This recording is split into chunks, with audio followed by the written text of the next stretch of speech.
my fellow readers that I Tiffany Sands with my fanfiction review. As always, links to the story will be in the description below. Please like the video, subscribe to the channel, click on that bell for notifications. Leave a comment in the comment section below on your thoughts on the story and finally, it's my opinion. My opinion is not indicative of everyone in the world, so please respect that. So, the story I got is Touhou, Journey to the Smash and Beyond by May 2002. It is a Touhou Smash Brothers crossover. And what's interesting about this story is it was actually inspired by Spectre 24's One Piece of Smash Adventure. I didn't particularly like that story. Just go see my review of it. However, I'm going to spoil this story right now. I think the story is good. Not great. It's certainly better than Smash Adventure. And just for clarity, I'm going to be bringing up Smash Adventure a lot. So whenever I talk about the One Piece one, I'm going to say Smash Adventure. Whenever I talk about the Touhou one, I'm going to talk about Smash Beyond. Just for clarity. So, I do think this story is good. Not great, but good. I think it has a lot of qualities that benefit it, and even a lot of the core ideas that are actually done better than the One Piece version, than from Smash Adventure. But let's get into the specifics. So, what is the plot? Well, the plot actually starts at the Akari Shrine, where Ryu is actually setting a big party to celebrate everyone, and various other characters show up early to basically want to either set things up ahead of time, activities of gear show or Notori with her some Gizmo to sell, or they just want to bug Ryu like Marissa and Anna and Remelia. I'm Serto's there too because of course Serto's there. She's the strongest after all, Tiffany everywhere. She's the strongest. However, before they can actually start to celebrate, a white light actually appears around the shrine and rips it up from the ground, and they teleport to the Mushroom Kingdom. And more or less, that's how the story starts. The story kind of follows a similar format as was done in Smash Adventure. Basically, the group shows up, they interact with the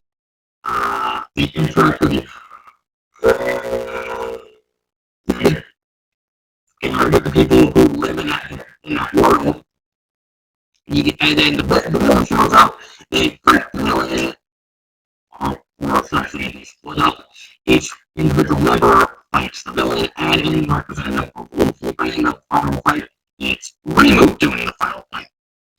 So in essence, for the Mario one, everyone, all the other Touhou girls kind of fight the Koopalings, while Remu ends up fighting Bowser. And it kind of carries on like that, basically. Granted, since there's so many girls, and there's like 11 main characters, that's a lot. Some of the girls are actually kind of traded off, so basically, it's like an arc, like a Wario arc. Everyone splits up to try and find the Phantom Jewel so that they can destroy it. You have everyone gets to like a little minor fight together, except for Yomo, who kind of gets up in a haunted house. And basically it starts freaking out like, no, don't scare me, Senpai, and goes straight up lost. Swings her sword. And that's when it repeats. And just like Smash Adventures, there's a big cabal of international villains that are ready to try and impede it. And this is actually the first thing I had to actually praise games for Smashing Journey, Smashing Beyond, sorry. In my mind, I could say Smash Journey. It's supposed to be Smash Beyond, Smash Beyond. Smash Beyond had a better understanding of how the villains work. One of the things I really, really did not like Smash Adventure 1 was how the villains treated the Straw Hats. Because you have like 7 bad guys, and they're all they're just goofing off and then taking a look. And it's like, oh, we should try to take them seriously. It's like, oh, look at what the Straw Hats look like. It's like, yeah, they look like goofballs. And they don't even take any of the straw seriously until like the very end, like when they're right at their door and actually start losing. It's like, what if we're taking these guys seriously? Now I get that, there are villains out there who their whole office for your right guy is mostly like, oh, I'm too powerful, I don't take these guys seriously. But it's another thing when you deliberately imply the reason they're not taking these guys seriously is because of what they look like. When inaccurate, you got kept out with literally clown. Meanwhile, the villains in here, only like a couple of them take these guys seriously. One other guy's like, well, we don't know what they're capable of, so we're not really not treat them as a big threat yet. And someone's like, we don't really care, we can beat them up. And the guy who's like, well, we want at least wants to find out as much research as possible. However, when it comes to bad guys in Smash Beyond, over the course of the story, as they get progress further and further, every single bad guy actually starts taking them very, very seriously. It's like, alright, we know what they're capable of. We know that they're actually a threat. And we need to actually take them seriously. That's why in Smash Adventures, bad guys don't really actually get involved in the main arcs. The only one that actually kind of gets involved in the arc is Sweet Tooth in the arc. You guys, Sweet Tooth, kind of just, you gotta stay tuned. You gotta say his bloodless somehow. Well, in this story, they don't get involved. Just like in the original, we don't get, just like in Smash Adventures, they get involved in the Pokemon arc. However, in this one, they basically show us like, it's very one-dimensional, but in Smash Beyond, the two first ones introduced is Thoughtful from Harmony and Mr. King from Mega Man Star Force. They basically politely introduce themselves, and basically try to basically just basically harm them. And then when the bad guys kind of talk about, like, well, they kind of started to become a minor problem. It's like, and when the bad guys kind of ask us, like, why are you trying to do them? They go like, do you really think me and Buff will be able to take out 11 girls at once? And they kind of have to begrudgingly accept that. It's like, you got a point. However, after that, the bad guys actually slowly start to integrate themselves more and more in the plot. Like the arc after it was Mario, Wario, Pokemon, no, Mario, Wario, Zelda, Pokemon, and what was he? F-Zero, F-Zero, were into this, they slowly start to be involved more and more until there's just like a high point where they just start fighting, and then the Fire Emblem arc happens, and some of the guys who were actual antagonists of that arc was like, yeah, we're gonna stop it from doing this. It goes from the Sonic arc where Bison shows up and basically beats the shit out of him, just basically crumps Sonic's mainly. It actually showcases them as an actual threat. And I think that does the idea of this group. It's like, oh, we're trying to take over the multiverse. It's like, instead of hiding in a corner, just trying to get more people, make people know that it's like, well, we know these girls are threats. We already got these people on here to try and recommend, so let's just try and see what happens. And if they're there, we're not trying to stop them. And they basically attack them. They actually, every single time, unlike the bad guys in the show, they basically just kind of throw words with the Straw Hats and then just walk off. Like Snake with the Frankies, like, yeah, you're only not robot.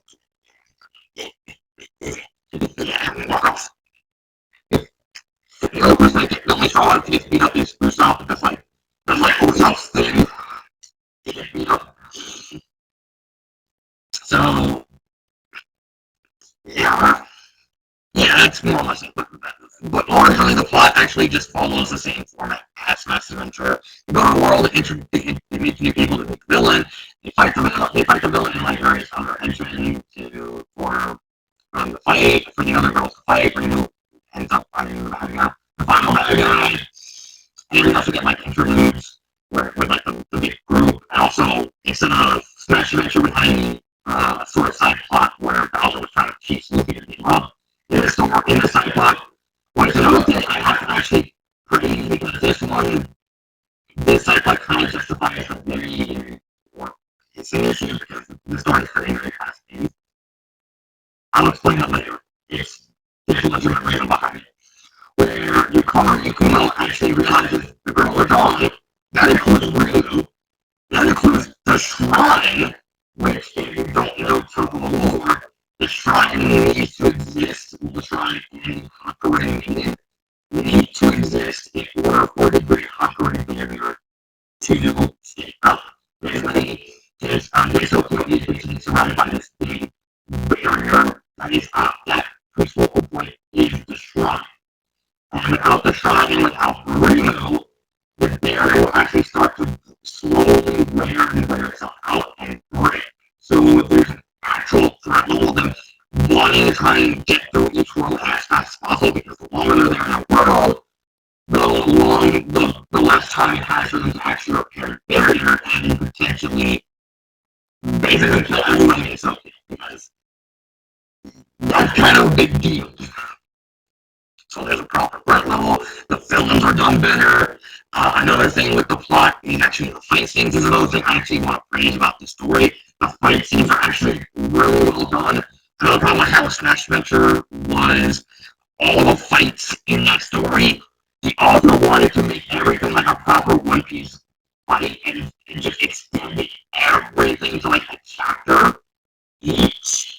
And it got really, really dull and boring because they were just straight up fights and the author never really did anything creative with the fights. Well, in this story, the author went really, really balls to the wall with doing like really creative stuff all across the whole story. Like, for example, probably my favorite example of this would probably be, since the story also did like the running gag of like each Touhou girl respectively fought the villain of the area while Rin would deal with the final threat. My favorite is actually Ishimamaru versus Dr. Eggman. Dr. Eggman basically uses like the final boss of Side 3, like the ball thing, and he basically fires and she's just standing there and just lifts up her leg and just calmly just lets it rest. Like, it's like, just stop that with your foot. You know, so take this, and she just kicks it and just one shots Eggman. And basically felt the lasers like and it's just constantly dodging around and it's like working for you, Doc. And Eggman's like kind of agrees like she's right, it don't work. Get a load of this and then busts up the big arm and actually does some damage with her. And he brings a lot of limited and is at least unique. And the most unique one is actually Reno versus Ocelot. What? Yeah, Reno versus Ocelot where she's like using her spells and stuff like that. And we're just like, I don't have my gold, I don't have my amulets, I don't have my any of this stuff. It's like, oh, you got all, that means you can do anything. They go like, not the range. And basically just fights Ocelot. And with a spiritual power children, which is actually pretty epic. Like she almost him with her arm, and then does it. So you get actually really cool image. If you mentally imagine it in your head, really cool. And even the fights against like the villains when you actually get the fights, some of them are actually so short. That's great. That's another thing. Since the author, since Smash Adventure constantly made the fights super long, they actually did a lot of smart thing and made since there are more fights, like some of them kept the very vast majority of them very short. Like, for example, like all the Touhou girls except for Ryu were fighting in Kukui, all of the Kukui fights are condensed into one chapter. They're only like a couple paragraphs each because even the author is like, well, the Kukui aren't really that strong, so that and so weaker than the Touhou girls. They probably like one shot anyway, so it's like, well, you know, only like the fight with Bowser like any significant length. That also makes like when fights are actually properly like more to enjoy this with because you got the short fights, you can breeze through and just are more there for like comedy and or character or like people moments like the cool is Morgan about to sit on. Apparently, the original version of the story had Morgan sitting on Ransom's face. The author wanted to rear into the center of her chest. I mean, Ransom's a butt monkey, so I mean, it's going to work well.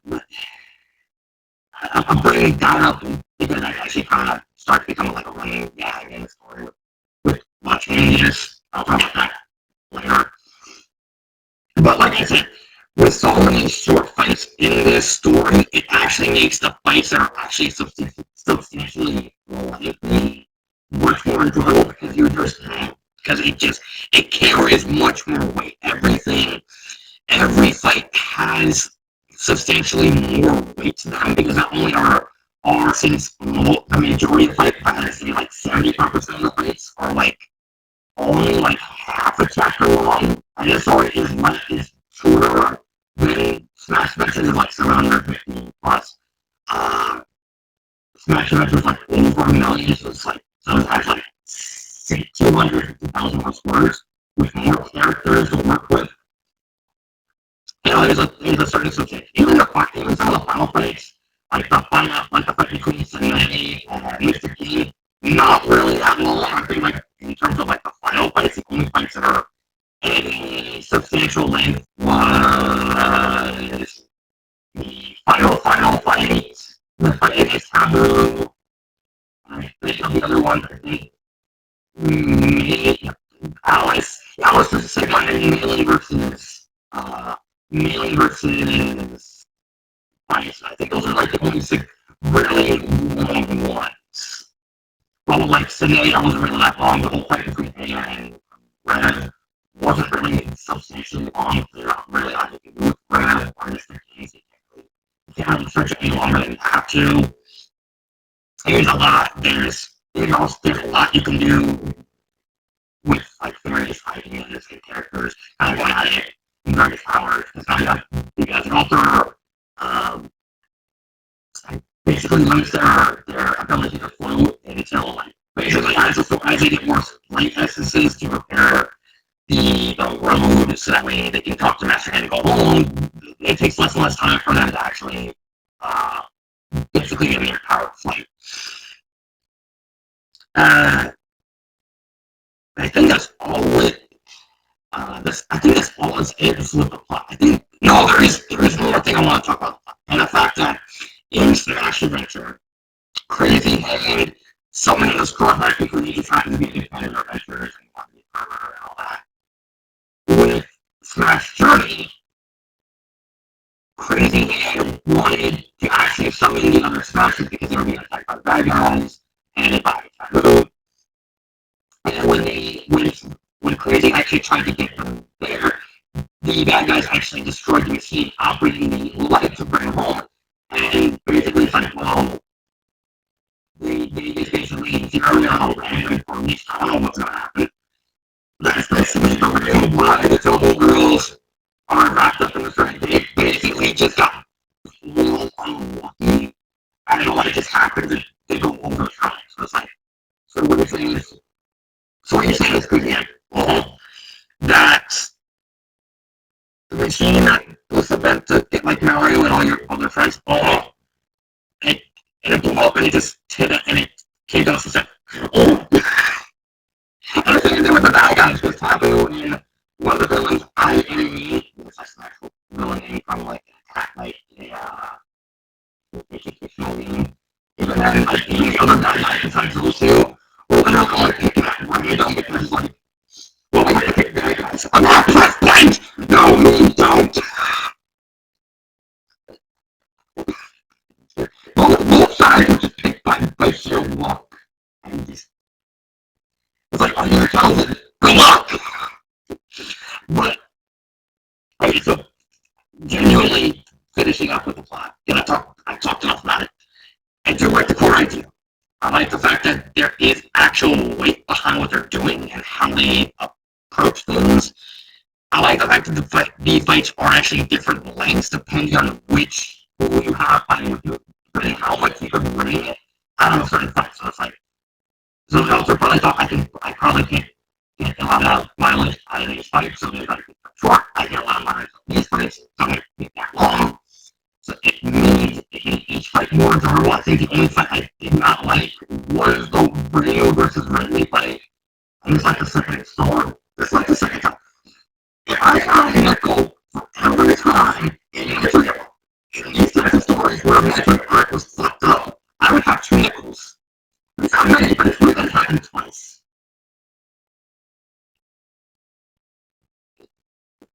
Why? Why did it happen twice? But yeah, I like the plot. I liked the fights, the fact that that everything actually carried weight, because that was another thing I didn't particularly like about Smash Adventures is that the author wasn't really good at leveraging both the serious moments of the Straw Hats and the comedic moment of the Straw Hats. The YouTube has a much more understanding of balance. It leans a little more to the more serious side, but there aren't really as many humorous moments as in Smash Adventure. That's because in Smash Adventure, like the author was actually very humorous. Well, the story wasn't really good at that. But it had a better balance. I can say that. But so with the plot. Characters! Going on! Alright. Not really moving on, but this has to be brought up, right? This is honestly the big film I have of the story. There's no character development. There's no character arcs. There's nothing. Normally, if I would be hung up on a character arc or character development for anything, it'd be like a shorter story because you have to squeeze much more in a small time frame. But this is 765,000 words, and there's no character development on any of the characters. At all. This honestly is very, very. You may write some upset. She's upset. She's very upset. I will say who the character where she at the bottom of here are the characters. Who you are. Hakuyu, who is the main protagonist of the franchise, who is a very somewhat apathetic trying to everyone is not really give a shit about. It's like some cartoons on there. The rest of the family who is a crook, who is a kleptomaniac, and also the secondary protagonist. Yamako Haku, who is one of the playable characters. She did a really perfect cherry blossom. She is the gardener slash sword teacher of Yuko Sayochi. And she's also very level-minded, so she's like, that's why she's not able to teach sword lesson because like Yuko constantly talks around her and she like falls for it and she's an idiot. Spencer Gold, who is a puppeteer and whose whole career is that she wants to make a real autonomous puppet. I like the fact that like she made like the author made like a little bio for like her main doll Shanghai. Hong Lee, who is the main gatekeeper of the SDM. I actually have I got Alice too. I got Alice through PC Alice. But mainly it's for shame that you treat her like a button. She's looking at you. It's like this. It's just realized I think it's like I have no idea. It's like no, this is official. Yeah, I think it's this for her. This is for her. Yeah. Okay, no. I'm sure. I'm sorry.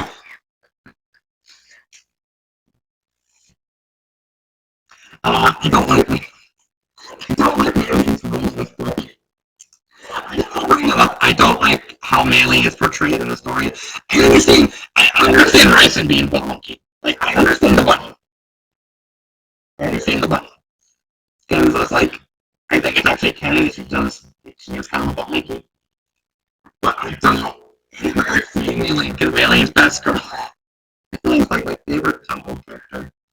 I love Melee. So seeing her basically reduced to just saying, like, oh, for you, Mistress Marmelia. Oh, anything to you, Mistress Marmelia. And just seeing her so subservient to Marmelia is kind of sad. That's how another thing, my other thing attached to this. The majority of these characters, they're one-dimensional. Like kind of everything, the whole character development and stuff like that. There's nothing. Everything is hollow with the character. We're going back to the rest of the character. Everything who's a gatekeeper on Starfield Magic. She's very, as much as I hate to say it, she does tend to be more a very, very sleeping dog and the Satori detective manga. They joined our hero. She's basically like a girl with a backpack. She's up. And she's basically like a little tinker and stuff like that. So I don't know who is the strongest. Or who would think she's the strongest. I wish I had a clown. You know, that makes me think like I have a penalties. I wish I had a clown. I don't know. Racing your dog eating Nabo. Her. She's basically another bubble tea, but she's the king bubble tea. See her eyes. Now, that is a right, really, see her eyes, her lunatic red eyes. And then she releases opening, and I'm going to sleep with her, and also, she's like, close to her gun with her fingers, and also, is the actual bubble monkey of Touhou. Really Scarlet, who's basically described, descendant on this Dracula, is very dramatic, she's very, but she's also kind of latent. I mean, it's big, but if you say tomorrow, there's nothing I want to bring up. I want to, with data specific. So, the author wanted, the author picked these two characters, because he also has to make a quick jump. The timing for the more time, the more thunder cannot go into lockout. So back to the author wanted the characters that she knows, but also not overpowered because I think like someone she did like a little questionnaire at the beginning of each chapter. Someone asked why you put Suika and I was like, so too powerful, which is true. Suika is like monstrously powerful. I also kind of count for Jinko. What are you doing, Jinko? What are you doing, Jinko?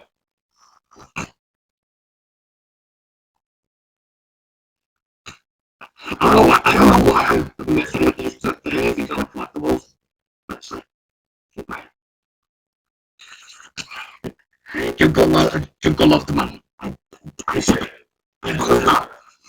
Just saying. I also have a Julie and Suika one. I'm not going to grab those other colors.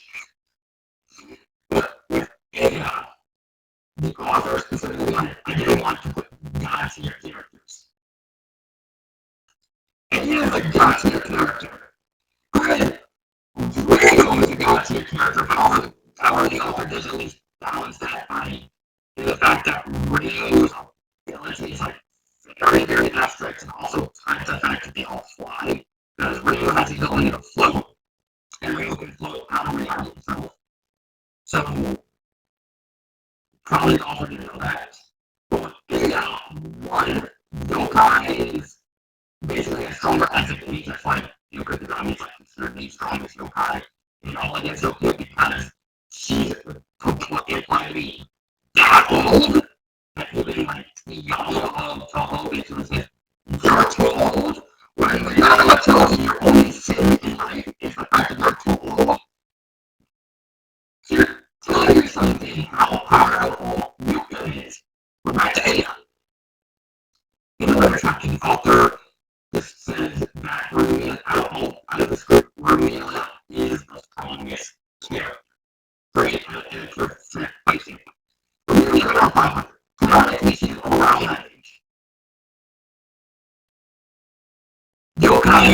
get more powerful the more they are. And the whole reveal his age. She's over 1,000. She's canonically supposedly at least 1,000 years old. We don't know how old specifically is, but we already know that she's over 1,000. So she's 20. So if the author says that Revealia is the strongest solo character of this group, then what if I get Leia, who not only is twice as strong as Revealia, but also supposedly the fastest character in all of them? Because that's kind of her own special power. She is the fastest. And I just wonder why didn't she switch Leia with someone else? Like, I don't know. You could have put her with Luigi. Because Luigi way more boost. Or someone who's not as powerful. Now, no, at the time, you didn't really have a lot to work. You also didn't have a super lot to work with. I think so. Like, around the time, only like the games went to UFO. So, if you chronically just done Golgotha, you could have just switched in with Golgotha.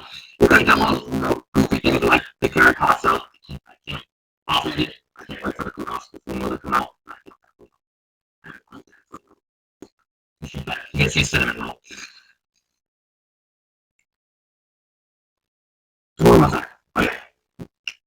It does hurt a lot when the fact that I was curious, why was this story had zero character? None of these characters had any character. I thought, okay, maybe you're trying to do something else. Maybe you can kind of explain it as the fact that since you're rushing through it, there's no time because there's like a wait thing. However, two things stuck out. One, in the story, I don't remember what chapter it was because there's so many chapters. The author said that they didn't really play Touhou that much. Did not play Touhou. So, which is honestly rule number one. It's fine, Touhou characters are more flexible, but because of the whole Zone being really relaxed and the whole thing. But still, there's a point where you're reading and don't see any character moment at all. The closest you can get to the fact that really wants to be not really wants to be stronger, but it never goes anywhere. It just doesn't. Because it only happens during a fight with biceps and the story.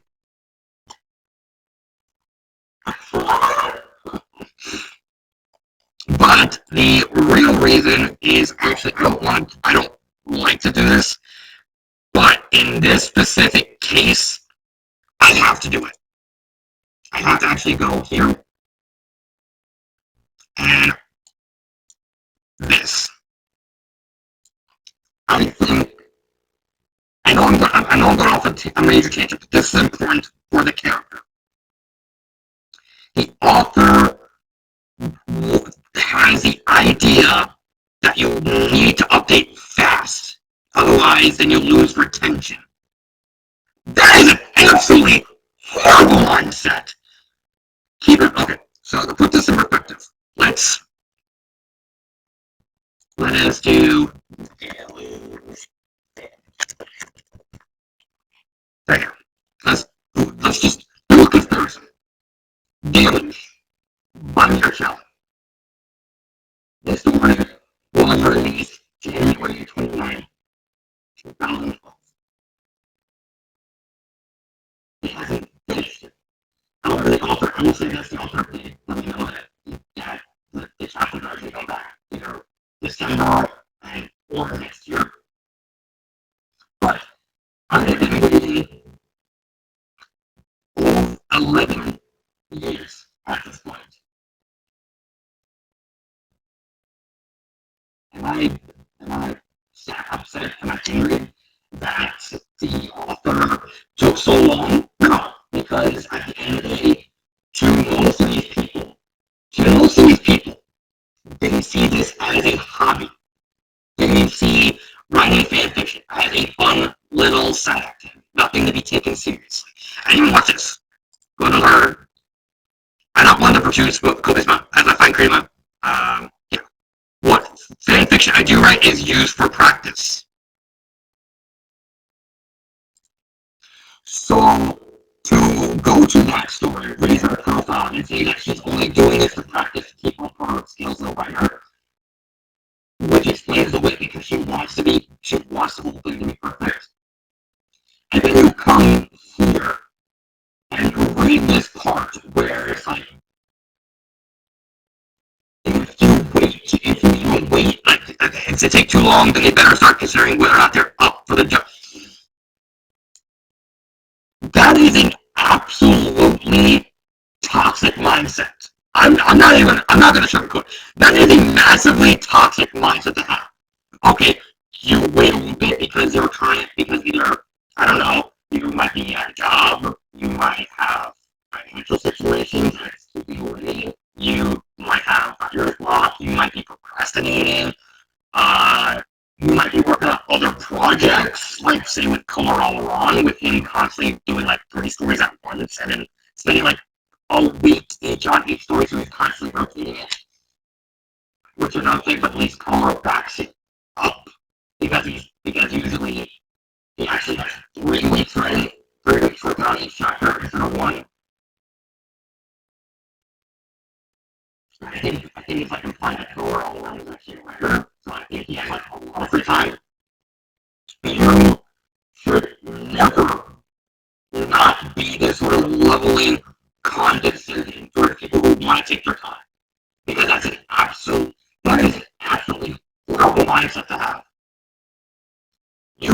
If it's a shorter story, I can understand why you update quickly. It's like, oh, you already have everything, pulsed out, you already have a general idea, so it's just going to be a simple story, that's fine. But in more complex, more complicated stories, and it's not just fan fiction, it's literature, it's film, it's movie producing, it's art. The more complex you want to make something, the more time you have to devote to it to try and flesh out anything to make everything as good as it is.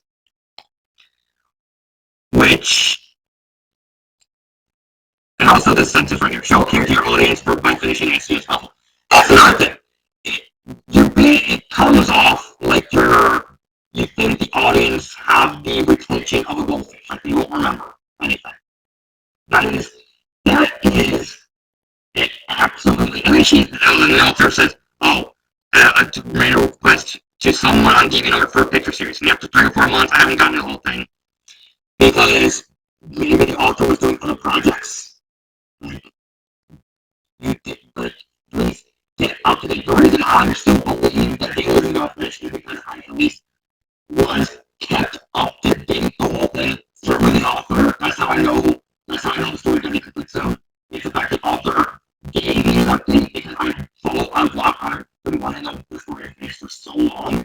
I've been that patient. But this is absolutely toxic mindset. And it is such a disturbing idea that you should rush your works to satisfy your audience. The audience won't care. Like they're willing to wait. Not everyone, but the people who truly, genuinely care for your works, who want to see the story succeed, they're willing to wait as long as it takes. Like I have with David. I've been waiting over a decade. I've been waiting since the beginning of the story first came out. I'm still waiting because I know for a fact that the author is going to get it complete. Is going to. I believe that she will. I believe in her. I hope that she does finish it. I'm willing to wait. I'm willing to wait as long as possible. Because I know true perfection has no limit. But then, like I said, you code that story, and then you come here with the author as a very impatient person. The fact that it suddenly makes sense why the story has no character. As much as I did not like Smash Adventure, at least that story had character. Character elements, but still character development. I'm willing to give that a pass. But this is just honestly disrespectful. I don't treat the people you are writing these stories to as goldfish. Don't treat these people as someone you need to constantly pay attention to. The people who, like I said, the people who truly care will wait and wait and wait. As long as you at least give them an update saying, here's why it's taking so long. It'll be happening. They're willing to wait. True perfection can be timeless. And it really hurts because honestly, this is really the only black spot the story has. The fact there's no character development. Everything else is great.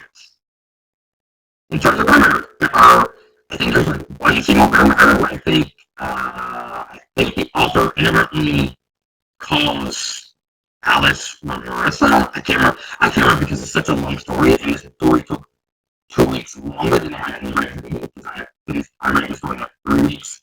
I like the story when it came about a week, maybe a week and a half.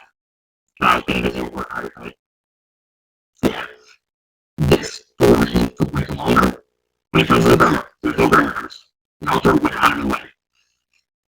Pacing is very, very fast paced, but however, there is an actual universal acceptance why it's fast paced because all everyone understand we need to get home as fast as possible to make sure that they're going to class and kill everyone.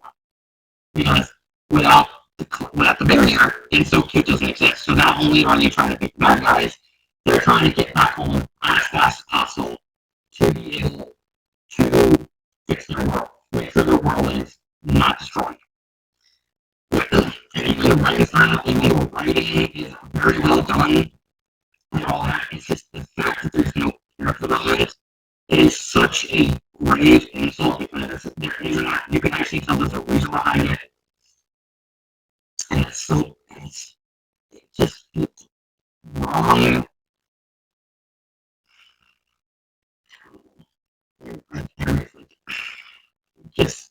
I know I got hung up so much on the character development thing, but this story came so close to being perfect. And it's the fact that all in all, my trailer sucks. Just like Smash my trailer sucked. And it's such a, going back to this, it hurts. It really stings. The fact that author uses this mindset to try and shortcut what should have been a great story, what should have been a great complex story, full of each girl kind of going through their own little arc thing. Even if the arcs was self-contained to the respective worlds, like Ryu and Mario, Marissa and Wario, Yomu and Zelda, it would have been something. There's nothing. It's just absolutely nothing. And I think that hurts more than anything else involved in the story. I still would recommend it. I still think, no characters, no character development, no character arcs at all is a really, really big con. But I think the pros just merely outweigh the story. Like I said, the idea is done well. The fights are done well. The plot is done well. The villains are done well. Everything is done well except for this one thing. I think that's the most insulting thing to the story. That's the most insulting thing about the story. Is the fact that the story was this close to being great. That hurt. That hurt more than anything.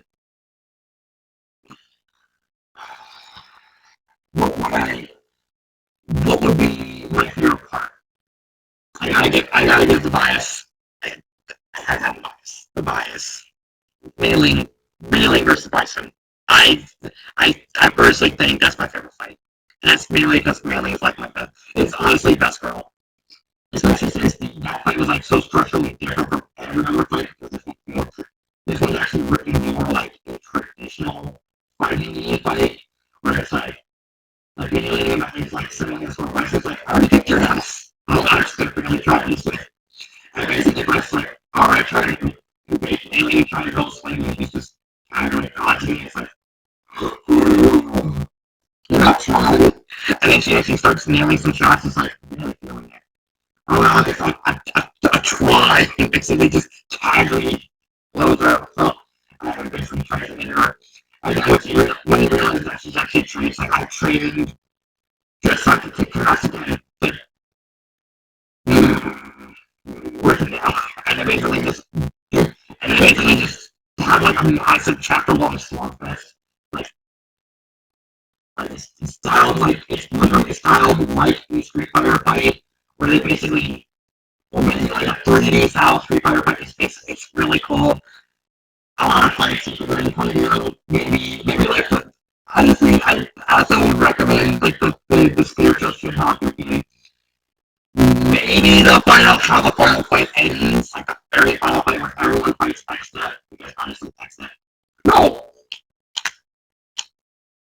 that's another cool moment.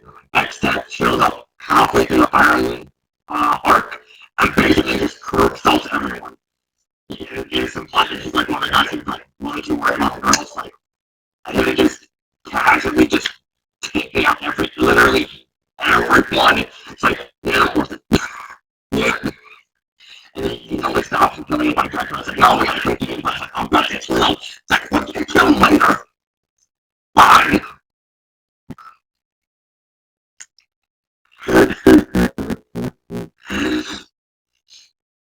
Yeah, it's just a cool. There's so much good stuff with the story. It hurts. But there's one massive wing. Yeah, particularly, basically holds the story back. What I fix the characters, the own characters. The characters just did something. You know, anything, even if the arc was restricted to the arcs that they fight the bad guys in, granted, you would also have to make the story longer in order to make this work. With 11 characters, there's no choice you have to make longer. But I think the story can be done. I think the story could be amazing if there was character development, some way to tie the characters in the story. That's what I think Special Adventure did. If I had a reason why these characters specifically wanted to fight a straw hat, like with Sigma and Frankie, basically Frankie's like, oh, I'm basically about like man versus machine with like Sigma. So you're only half a robot, you don't worth anything. And Frankie's like, I'm worth more than you. Basically like, what's on hands? Or Sanji fighting Bison in a story because Bison is like disrespectful women. It's like no one disrespects a woman. Ridiculous. So give us this stuff like that. It's like give us some reason to care about each of these characters. It could be anything. I think that would make the story probably get a better apology. I think if there was time spent giving each of these characters roles, it would be it would have been amazing.